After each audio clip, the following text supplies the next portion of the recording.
Okay, so that is the thing. এখন আমরা যাব traditional grammar and sentence analysis. Traditional grammar and sentence analysis, page number 105.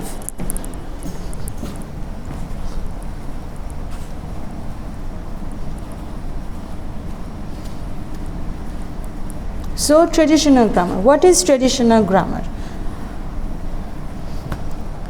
Traditional grammar is actually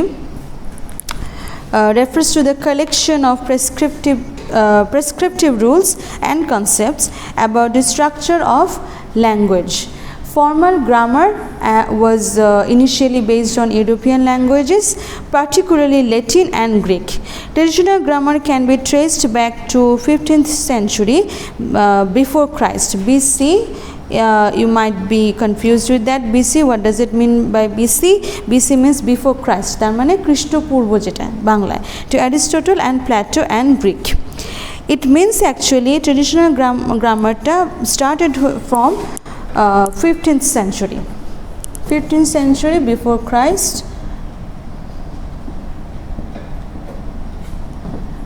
Before Christ, যখন Aristotle, Plato and others Greek language যারা ছিলেন তারা দেখা গেছে যে এই ট্রেডিশনাল গ্রামারটা ইউজ করতো।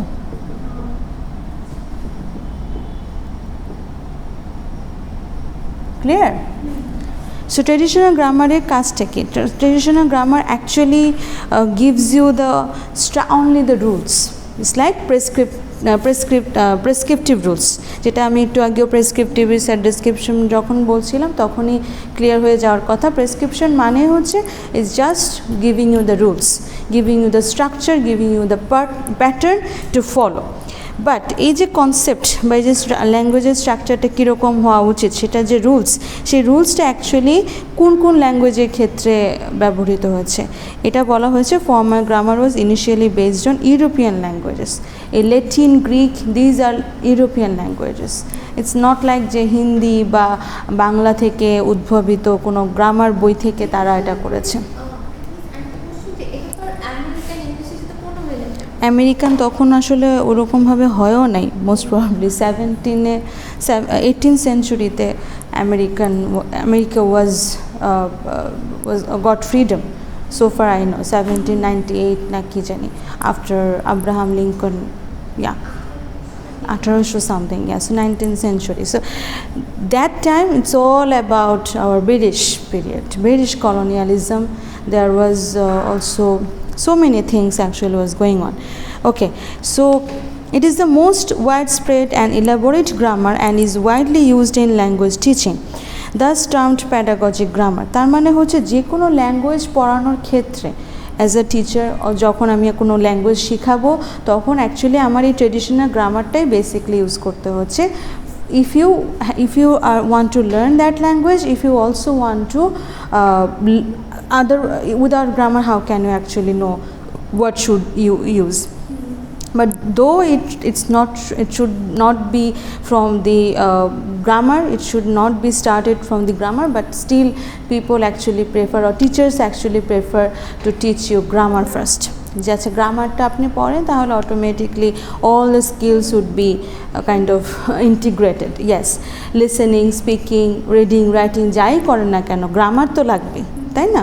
সো দ্যাট ইজ ওয়াই তারা এটা এমন একটা গ্রামার যেটা একজন মোটামুটি ওয়ার্ল্ড ওয়াইড এটা খুব স্প্রেড হয়েছে এবং still it exists in our world, but not that much popular now. They are having some variation, they are having some teaching styles, they are changing English grammar as well. They are also adding so many things to English grammar. The way it should be taught, that is also changing. So many things actually. No problem. Okay. So traditional grammar is a collection of prescriptive rules and concepts. Traditional গ্রামারটা কি, যে আমাদের prescriptive rules and concept হিসেবে এটা collection হিসেবে এটা পড়ানো হয়, এবং about the structure of language commonly taught in schools, framework for the description of the structure of the English language. This method is a prescriptive approach and emphasizes correctness, linguistic purism, literary excellence and Latin models. এই মেথডটা এমন যেটাকে আমরা বলি prescriptive approach, মানে বলে দেয়া, সব rules বলে দেয়া আর কি, সোজা কথায় প্রেসক্রিপটিভ রুলস, ঠিক আছে, prescriptive rules. Pedagogic. It's yes. The pronunciation. এই ট্র্যাডিশনাল গ্রামারটাকে পরবর্তীতে আমরা প্যাডাগজিক গ্রামার বলি, যেহেতু এটা এলাবয়েড গ্রামার হিসেবে ইউজ হচ্ছে, ঠিক আছে। So this is a prescriptive approach and emphasizes correctness, linguistic purism, literary excellence and Latin models. In addition, the most prominent traditional grammarians began writing in the 18th century when English developed as a separate language. এখানে the thing is, যখন 18th সেঞ্চুরিতে English ল্যাঙ্গুয়েজের একটা মোটামুটি dominance আছে, তার মানে কি Latin আর গ্রিকের মানে ডে বাই ডে ল্যাঙ্গুয়েজের কিন্তু ভ্যারিয়েশন হয়, ল্যাঙ্গুয়েজের চেঞ্জ হয়, ল্যাঙ্গুয়েজ কখনো বেঁচে থাকে, মানে প্রত্যেকটা জিনিসেরই কিন্তু একটা বিগিনিং আছে, একটা এন্ড আছে, তাই না? So something like that you can also, it might happen someday English language would be also dead, maybe people would not use the English language anymore, maybe, who knows, তাই না? হতে পারে French বা Spanish would get some preference, or any other particular Chinese language would be preferred. এটার পিছনে কারণ আছে, কিছু পলিটিক্যাল বিষয় আছে, পলিটিক্যাল ডমিনেন্স এখন বেশি। আমাদের এখন ইউএসএ বেশি পলিটিক্যালি অনেক পাওয়ারফুল, আমাদের ইউকে অনেক পাওয়ারফুল, বা আমাদের রাশিয়া অনেক পাওয়ারফুল, কিন্তু রাশিয়া যে পাওয়ারফুল বাট তারপরেও তারা পাচ্ছে না তাদের রাশিয়ান ল্যাঙ্গুয়েজটাকে আরও পাওয়ারফুল করার, because wide spread with the only way to communicate with people around the world is English. That is way it's getting so much preference, so much dominance over the world. Domination করা মানে English is actually dominant language, it's dominating everyone. Dominating মানে কি শোষণ করা, তুমি যেখানেই যাচ্ছ মানে এখান থেকে বের হয়ে তুমি যদি কোনো ধরনের একটা অ্যাক্সেস করতে চাও বা বাইরের দেশের সাথে কমিউনিকেট করতে চাও, you can not do without English. হ্যাঁ, তুমি হয়তো বলতে পারো যে না আমি চাইনিজ ভাষা জানি বা আমি রাশিয়ান ভাষা জানি, they will prefer, but ultimately the সীমাবদ্ধ, the only way to communicate with people is English. So এই জন্য এটার এত ডমিনেশন, যে এত পাওয়ার, এটা হচ্ছে পাওয়ারফুল ল্যাঙ্গুয়েজ আমরা এটাকে বলি, যে শুধু not only in outside of the country but also in country, when you have to apply for a job or apply for anything, you have to show your proficiency of English, right? So that is why it's quite dominant language. But before English there was Latin and Greek. Latin আর গ্রিকের সবচেয়ে বেশি domination ছিল তখন। Latin literature থেকে শুরু করে সব কিছুই আমরা ল্যাটিন আর গ্রিকেই ছিল। গ্রিক মাইথোলজি তোমরা পড়েছো কি না জানি না, ল্যাটিন ওই মাইথোলজি বা ওখানকার সময় এই ল্যাঙ্গুয়েজগুলোর সবচেয়ে বেশি ডমিনেশন বা সবচেয়ে বেশি প্রেফারেন্স ছিল। But ultimately after some years যখন আমাদের পুরো পৃথিবীর যখন ক্ষমতাগুলো চেঞ্জ হয়ে যাচ্ছে, এক একজনের হাতে চলে যাচ্ছে, তখন দেখা গেল যে ব্রিটিশরা they got preference, they were colonising each and everything. Then America got independence, তারাও তাদের একটা প্রভাব দেখা যায়। কিন্তু ফর্চুনেটলি কী হলো, Americans also using English, British are also using English. So that is Y ইংলিশটা এখন আরও বেশি পাওয়ারফুল হয়ে গেল, ল্যাঙ্গুয়েজ হিসেবে অনেক বেশি পাওয়ারফুল হয়ে গেল। আমার কাছে মাঝে মাঝে মনে হয় যে ব্রিটিশরা যদি ইংলিশ মানে ল্যাঙ্গুয়েজ ইউজ করতো আর আমেরিকানরা যদি এমন কোনো অন্য একটা ল্যাঙ্গুয়েজ ইউজ করতো, তাহলে কিন্তু একটা কনফ্লিক্ট বাড়তো, একটা কনফ্লিক্ট বেঁধে যেত। তখন হয়তো ওয়ার্ল্ড ওয়াইড ইংলিশটাকে এত বেশি প্রাধান্য দেওয়া হতো না। এখন আমরা ফ্রেঞ্চ, স্প্যানিশ, জার্মান ল্যাঙ্গুয়েজকে যেভাবে দেখি যে হ্যাঁ আমার একটা ফরেন ল্যাঙ্গুয়েজ শিখতে ইচ্ছা করছে, আমি একটা ফ্রেঞ্চ শিখছি বা স্প্যানিশ শিখছি, but it doesn't actually make me feel so pressurised that yes I have to learn Spanish, I need to get a job. It's not like that, or I have to earn money. If I know English, I can earn money so well. But French, Spanish is something just other, like foreign language. It's not that much required for any kind of field in my life. কোনো ফিল্ডের জন্য আমার এই ল্যাঙ্গুয়েজগুলো প্রয়োজন পড়ছে না। হ্যাঁ, আমার শখের বসে আমার শিখতে ইচ্ছে হচ্ছে, আমি হয়তো বা শিখছি, বা আমি হয়তো ফ্রান্সে গেলাম, ওখানে হয়তো বা একটা ছোট্ট একটা কোর্স করছি, আচ্ছা একটা ল্যাঙ্গুয়েজ শিখলাম, that's it, but it's not that much required. But ইংলিশটা তো মানে all time you have to get this. So এই যে বিষয়টা, এখন যদি এমন হতো যে ব্রিটিশরা শুধু ইংলিশ ইউজ করতো আর আমেরিকান হয়তো বা সাম আদার ল্যাঙ্গুয়েজ ইউজ করতো, তখন এটা কনফ্লিক্ট বাড়তো। তখনই কিন্তু পুরো ওয়ার্ল্ড ওয়াইড সবাই একটা ডিসিশানে আসতো যে which one language should be the communicative language, which one should be the channel to get across all the surroundings of the world. এই জিনিসটা আমাদের মাথায় চলে আসতো। কিন্তু এখন যেহেতু ব্রিটিশরাও ইংলিশ ইউজ করছে, আমেরিকানরা ইংলিশ ইউজ করছে, দাস ইংলিশ গট পাওয়ার, যে না আমার তাহলে অনেক power, the more your it is being used the more is getting power. এখন তো আরও বেশি পাওয়ারফুল হচ্ছে। এখন আমরা যে এশিয়ান যে সাবকন্টিনেন্টে সবাই everyone is speaking English. Look at India, look at Pakistan, look at other countries around us. Everyone is speaking English. Everyone is actually preferring English over any other language. Even they are not also bothered about their mother tongue as well. Even in Bangladesh also, Bangladeshi people are also kind of aware that okay, there is our mother tongue, Bangla language. Every February, 21st February, we are celebrating International Mother Language Day. But in daily life, if you actually talk to anybody, they will always use mixed language, both Bangla and English. I'm still afraid that I can't speak whole Bangla sentence because একটা না একটা English word আমার ঢুকবে। এই যে আমি বলছি যে বাংলা, এখানেও কিন্তু আমার কিছু না কিছু ইংরেজি শব্দ ঢুকে যাচ্ছে। So does it actually got dominance over the any kind of language. যাই হোক, তো যেটার জন্য আমি এত কিছু এক্সপ্লেনেশন করেছি যে এই যখন এই ল্যাটিন আর গ্রিক ল্যাঙ্গুয়েজটা মোটামুটি ডেড ল্যাঙ্গুয়েজের দিকে চলে গেল, তখন English language also goat preference, না আজকে এখন থেকে আমরা ইংলিশটাকে সবচেয়ে বেশি কমিউনিকেশনের জন্য ইউজ করব। Yeah, kind of, yeah, easy to learn, easy to pick up the language. But if you learn German, it's quite so difficult. German language is so difficult. For French so difficult. Yeah, something like Hindi তো কিন্তু এটা আছে। হিন্দি আর বাংলাতে তুমি দেখবা যে আমরা যখন একটা মেয়ে বা একটা ছেলে যখন ভার্ব ইউজ করছে তখন কিন্তু নর্মালি বলছে যে আমি খাচ্ছি, আমি যাচ্ছি, কিন্তু হিন্দিতে দেখবা যে ছেলেদের ক্ষেত্রে একটা, মেয়েদের ক্ষেত্রে তাদের verb change.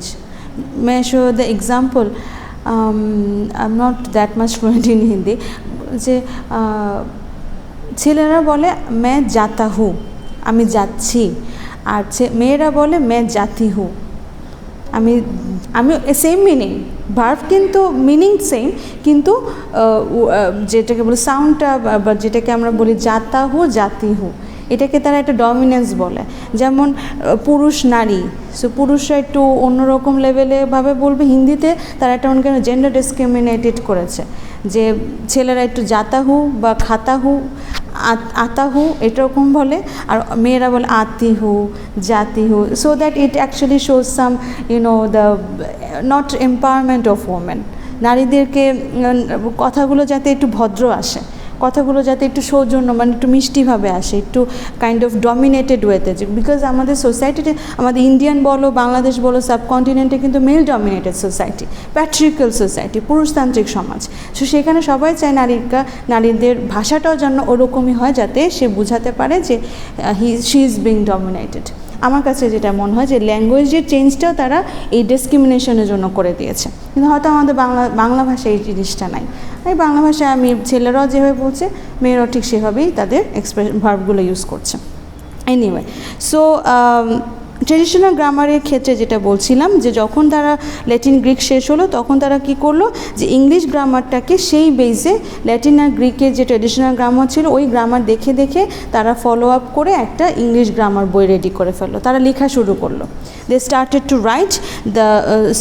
write and books of conventional grammar generally contain lists of grammatical terms, definitions of these terms, and advice on using standard grammar, including correct punctuation, spelling, and diction. সব কিছু একটা বুকিশ ওয়েতে তারা গ্রামারটাকে represent করলো. Even though linguists consider traditional grammar an irrational method to study language and grammar, we can still find basic Latin-based grammar concepts in English textbooks and usage guides. The few core concepts of traditional grammar are mentioned below.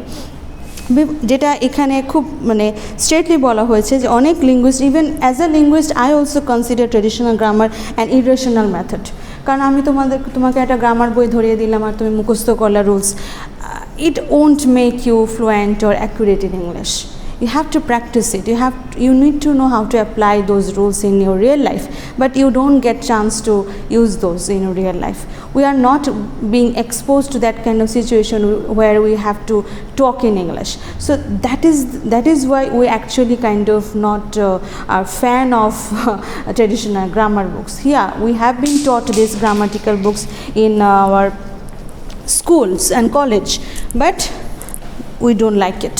আমরা আসলে এটা খুব একটা পছন্দ করি না। As a language teacher also we do not like it, but yeah we get some ideas, we get some concepts of this traditional grammar, but in real life it doesn't actually make you feel comfortable with using English. Okay, so traditional grammar এ কিছু core concept আছে যেটা আমাদের সিনট্যাক্সের সাথে যায়, যেটা আমরা একটু আগে বললাম যে আমাদের সিনট্যাক্সের কাজই হলো সেন্টেন্স নিয়ে স্টাডি করা, ঠিক আছে? Okay, so first one that is sentence. এক সেকেন্ড। ফার্স্ট ওয়ান হচ্ছে sentence, that is a sentence is a string of grammatically complete words with at least two components. দুটো কম্পোনেন্ট নিয়ে সেন্টেন্স মেক করে। So what are those two components? One is subject and predicate. Subject and predicate, a sentence begins as a mental construction job. Sentences are not randomly combined morphemes, but structures built based on rules of combination. Morphemes মানে হলো মরফোলজির যে smallest unit, সেই smallest unit দিয়ে যে মরফিমসগুলো হচ্ছে সেটা একটা কয়টা ওয়ার্ড বসালেই যে একটা সেন্টেন্স হয়ে যাবে, it's not like that. It should be a combination, a logical combination of words. Connected, it should be connected, combined and based on rules. Rules ছাড়া আপনি চাইলে এই ওয়ার্ডগুলো যত্রতত্রভাবে সেপারেটলি বসে একটা সেন্টেন্স মেক করতে পারবেন না। There must be some rules sentence making এর সময়. So the units being combined are called constituents. যে ইউনিটসগুলোর মাধ্যমে আমরা এই গ্রামারটা আমরা সেন্টেন্স স্ট্রাকচারটা করছি, these are called constituents. Using a traditional approach, sentences can be classified as simple, compound, complex and complex compound. ঠিক আছে? So we are going to go through this kind of sentences: simple sentence, complex and compound. Okay.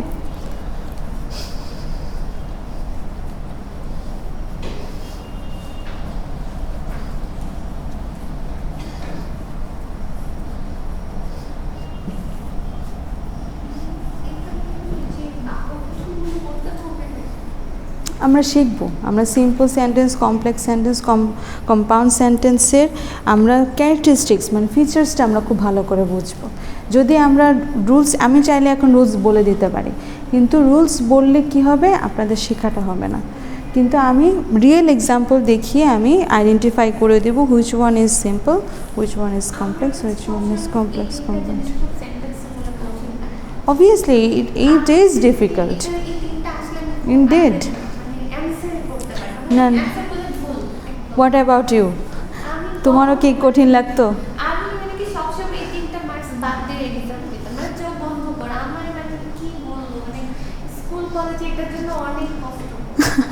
Yeah, I understand. Right, I understand. Okay, before I go for the simple and complex and compound, let me show you just in sentence. Ekta sentence amra age dekhi, then we will decide what is this. Okay.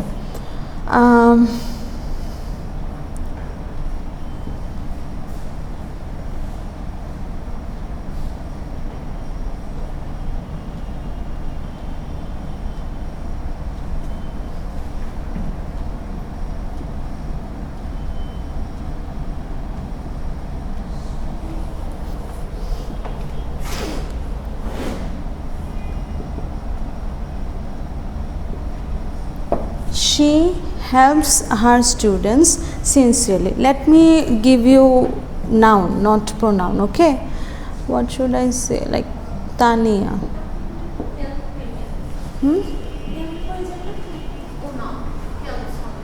Tania helps her students sincerely. Tania helps her students sincerely. So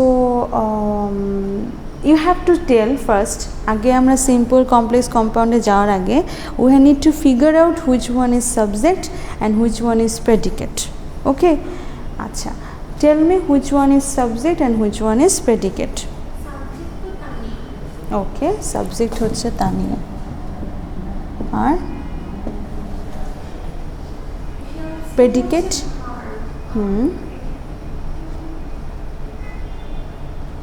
try আপনিও try করেন।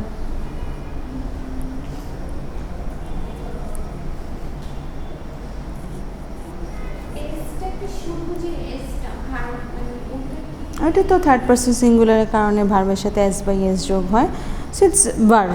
ওকে, and but I want to know which one is predicate. helps our students, and this one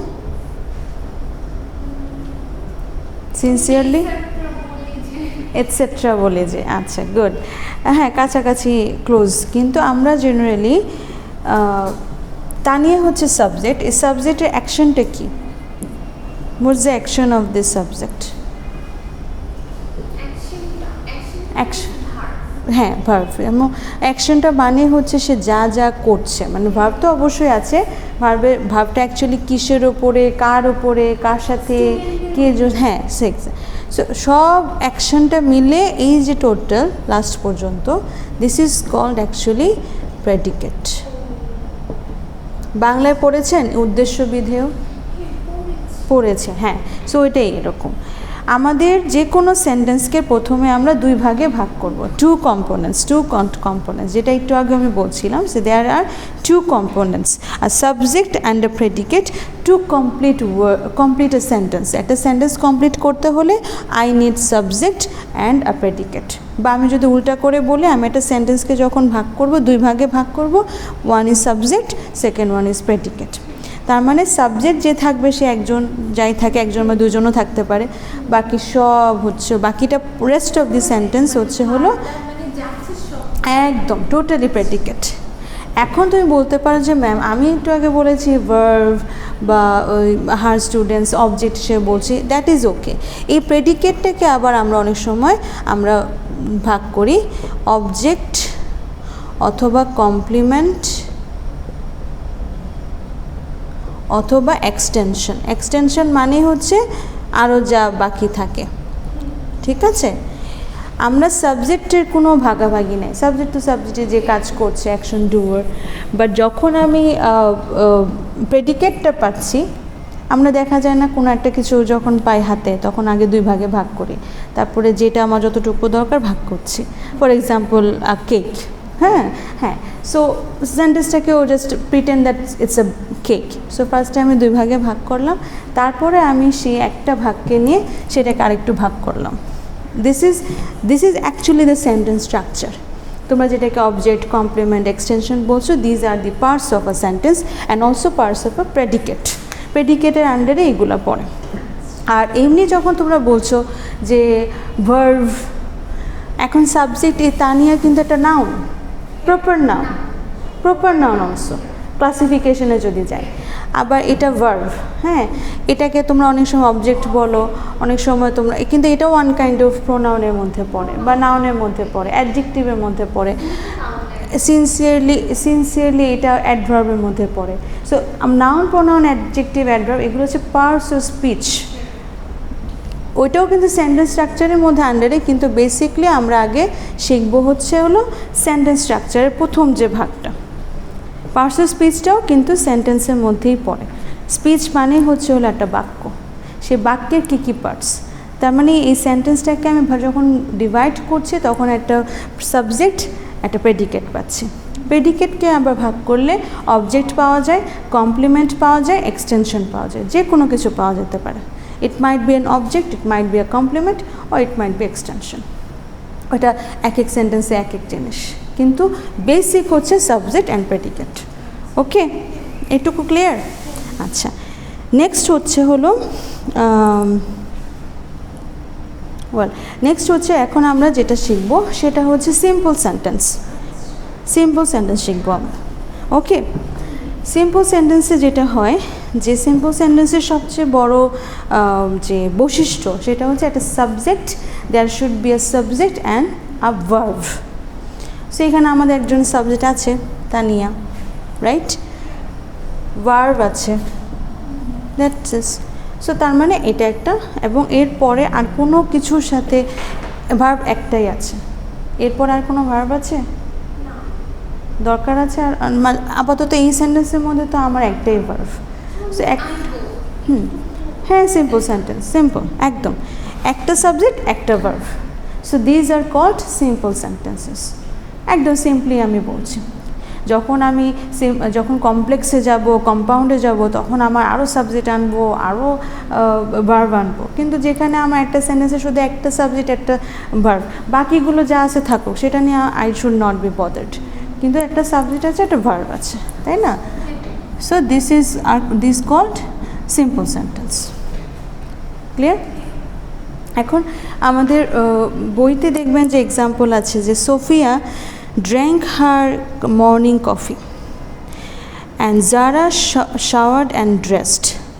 এখানে দুইটা compound verb আছে, এটা it's not a big deal, verb তো আছে, একটা verb তো আছে। Lily waited for the train, Lily subject, waited হচ্ছে ভার্ব। এখন আরেকটু ক্লিয়ার, মানে to clarify more, if I say that একটা সিম্পল সেন্টেন্সটার মধ্যে সাবজেক্ট আর ভার্ব থাকলে যদি ওই সেন্টেন্সে কমপ্লিট থটটাকে এক্সপ্রেস করে, তাহলে সেটা simple sentence. When you read that Tanya helps her students sincerely, you get all the completeness, you get the main idea, main message, যে হ্যাঁ তানিয়া তার স্টুডেন্টদেরকে খুব সিনসিয়ারলি হেল্প করে। এর বেশি কি জানার প্রয়োজন আছে? You don't need to know anything from it, এটুকুই, মানে it has a satisfying completion. Okay, so that's it, আমার তো আর জানার দরকার, দ্যাট মিনস ইটস সিম্পল। কিন্তু যখন আপনি, এই জন্য এটাকে বলা হয় ক্লজের ক্ষেত্রে ইন্ডিপেন্ডেন্ট ক্লজ। আমাদের ইন্ডিপেন্ডেন্ট ক্লজটাও কিন্তু এই সেন্টেন্স সিনট্যাক্সের মধ্যেই পড়ে। আমি যা যা পড়াচ্ছি আজকে সবই কিন্তু এই সিনট্যাক্সের আন্ডারেই কাজ করছে, ঠিক আছে? সেন্টেন্সের কাজ মানেই হচ্ছে ইন্ডিপেন্ডেন্ট ক্লজ আছে, ফ্রেজ আছে, এগুলো আমরা আস্তে আস্তে শিখব। Yes, sure. Okay, so independent ক্লজটা মানে হচ্ছে যে ক্লজ, যে একটা সাবজেক্ট এবং ভার্ব থাকবে এবং কমপ্লিটলি স্বাধীনভাবে সে তার অর্থ প্রকাশ করতে পারবে, এবং এটা অর্থ প্রকাশ করছে, তাই না? Tania helps her students sincerely, that's it. আমার তো আর কিছু দরকার নাই, I get the meaning of it, I don't need to know anything more of it. Okay, so this is why it is also called independent clause. Independent মানেই তো হচ্ছে স্বাধীন। সো স্বাধীন ক্লজ, যে ক্লজে সাবজেক্ট এবং ভার্ব থাকবে এবং also পুরো অর্থটা, কমপ্লিট থটটা শেয়ার করবে, সেজন্য এটাকে সিম্পল সেন্টেন্স বলছে বা ইন্ডিপেন্ডেন্ট ক্লজ বলছে। এটাকে আমরা সিম্পল সেন্টেন্স যদি জিজ্ঞেস করি যে which is it simple or any sentence, then we should tell it simple. আর যদি বলি যে না, which what is the clause of it, so you can say independent clause. Clause ask করলে ইন্ডিপেন্ডেন্ট, সেন্টেন্স আস করলে simple. Clear? Okay, next one হচ্ছে আমাদের compound. কম্পাউন্ডটা আমি আগে পড়াই, কারণ হচ্ছে কমপ্লেক্সে গেলেই মাথাও কমপ্লেক্স হয়ে যাবে, সো কম্পাউন্ডটা আগে পড়ে, তাই না? না ইয়া আই আন্ডারস্ট্যান্ড। স্কুল কলেজে আসলে টিচাররা অত সময় পেত না যে ইন্ডিভিজুয়ালি সবাইকে, ইয়া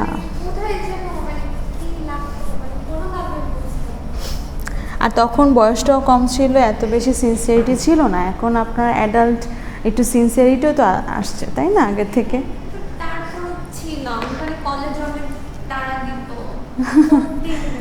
ইয়া রাইট। আচ্ছা, এখন আপনি একটা কাজ করেন, I will not make the compound sentence, you will make the compound sentence. Tania helps a student sincerely. For example, আমি ফুল স্টপটা কেটে দিলাম, তুমি চাইলে একটা কম্পাউন্ড সেন্টেন্স করতে পারো। Can you do that? কম্পাউন্ডেও কাঁচা, আচ্ছা ওকে। আচ্ছা, কম্পাউন্ড সেন্টেন্সের সবচেয়ে বড় বৈশিষ্ট্য হচ্ছে এটা actually combination of two independent clauses. Independent জোড়া করতে হয়, অ্যাড করতে হয়, অথবা অর করতে হয়, সামথিং। কম্পাউন্ড মানেই হলো কম্পাউন্ড অর্থটা যদি বুঝে ফেলেন তাহলে ওইটাও বুঝে ফেলবেন। কম্পাউন্ড মানে হচ্ছে একত্র করা, ঠিক আছে?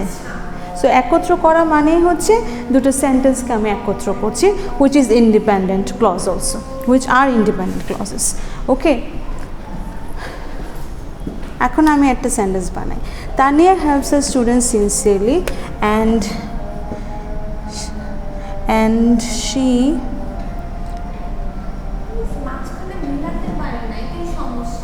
না, এটা প্র্যাকটিস করতে হবে, প্র্যাকটিস করলে পারবেন। Tania helps her student sincerely and she is yes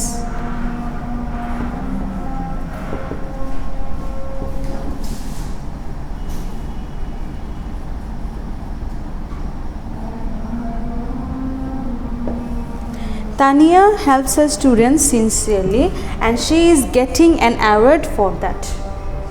She is getting an, সে যে স্টুডেন্টদের সিনসিয়ারলি হেল্প করে সেটার জন্য সে একটা পুরস্কার পাচ্ছে।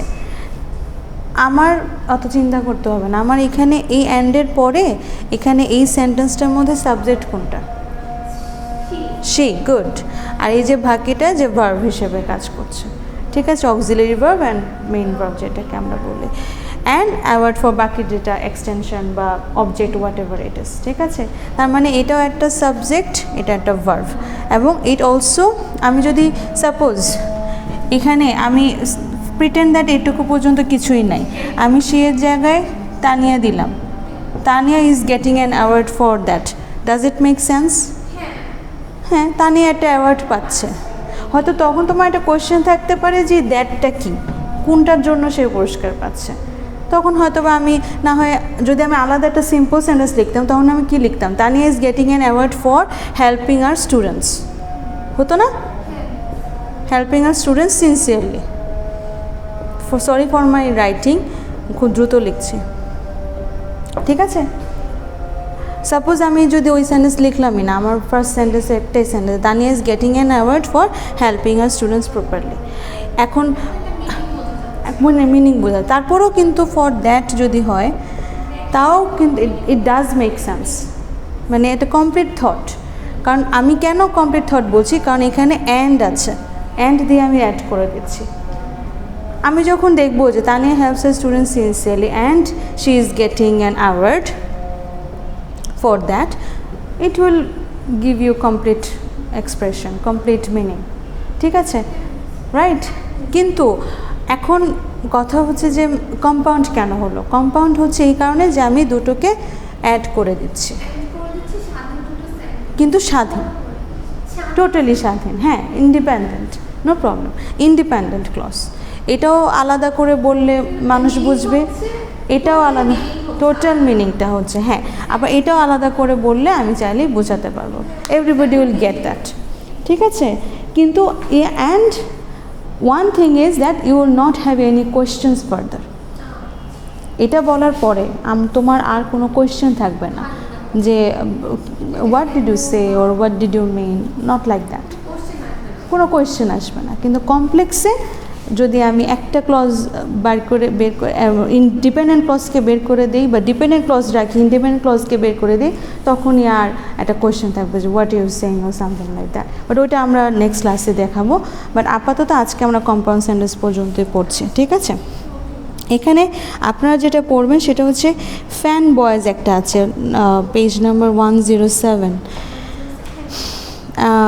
Coordinating conjunctions are easy to remember. কিছু কোঅর্ডিনেটিং কনজাংশন আছে, কিছু সাবঅর্ডিনেটিং কনজাংশনস আছে, সেগুলো পরে শেখাবো। বাট কোঅর্ডিনেটিং কনজাংশনস মানে হচ্ছে যে কনজাংশনগুলো সাধারণত কোঅর্ডিনেট করে, মানে একত্র করতে সাহায্য করে। কনজাংশন পড়েছেন না, অ্যান্ড, বাট, অর, এটাকে আমরা শর্টকাটে অনেক সময় বলি ফ্যান বয়েজ।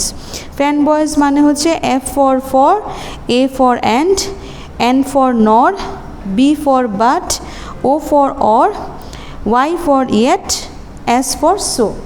A total 1, 2, 3, 4, 5, 6, 7.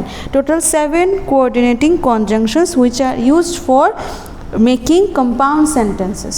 এই কনজাংশনগুলো দিয়ে আমরা compound sentence make করি। Clear? What's your name, Baba? Are yours? Excuse me? What's your name? আপন, আচ্ছা, ওকে।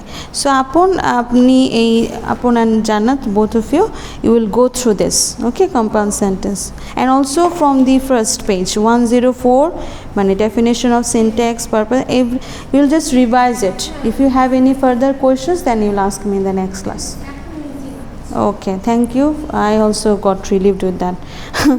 Okay.